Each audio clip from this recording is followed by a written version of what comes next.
Alright, today we're going to do a review of the Norscot Caterpillar 657G twin engine scraper, or double barrel scraper if you like.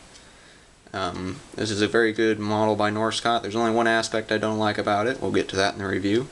But this is definitely a recommended model, and the price is excellent for this model. It retails for between $50 and $60.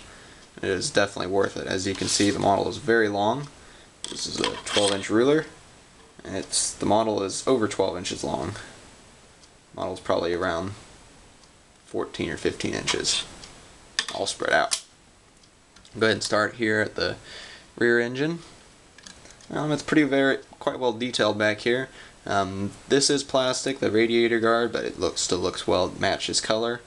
You got the textured radiator grill. You got all metal handrails on this model, which is nice to see. Adds a lot of quality, I think. You also got your push block and hook, and the hook is metal. This grill is plastic, but this hook is metal, I think. Yeah, it's metal. You also got some access steps up to your rear engine. The rear engine itself it's got some detail to it. You've got some lines and filters, and yeah, you get your air filter in there too, and valve cover. It's not super well detailed, but it still looks pretty good with an open engine compartment. Coming around here, you've got a rock guard up here.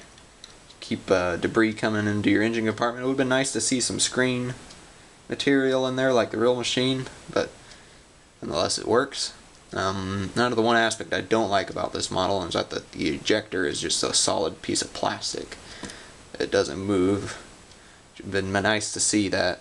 This is just one little piece of plastic there.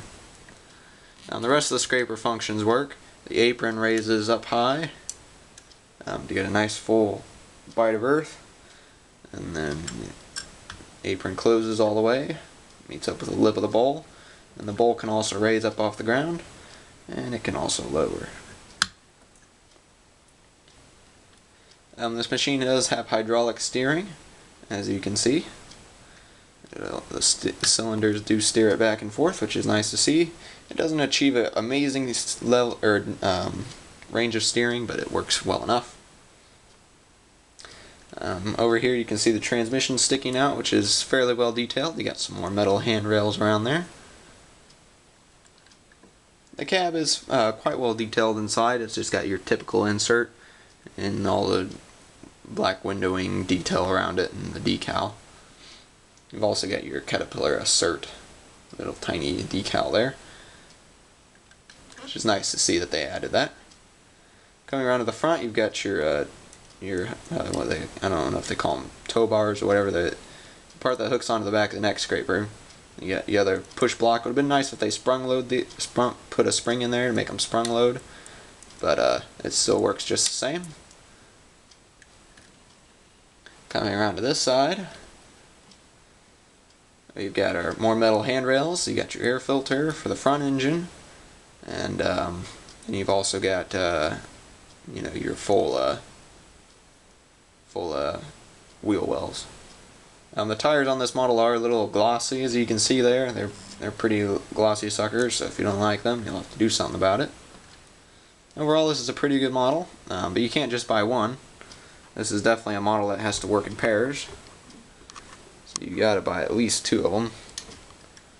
Hopefully I can get more here in the near future. But you have to get at least two so you can model the working hitch, the working tow hitch there. That's important because you get the push and the pull from that. Another thing you'll probably want to get if you're going to start collecting scrapers is you're going to want to either build or buy a push dozer. I built this out of a D10N, highly modified D10N. It looks pretty good there. It would be a serious horsepower setup, about 1,500 horsepower there, filling up that dirt pan. Anyway, that's a review of the Caterpillar 657G. I highly recommend getting one of these. Most places still have them in stock. And that's all for now. Please don't forget to subscribe. Thanks.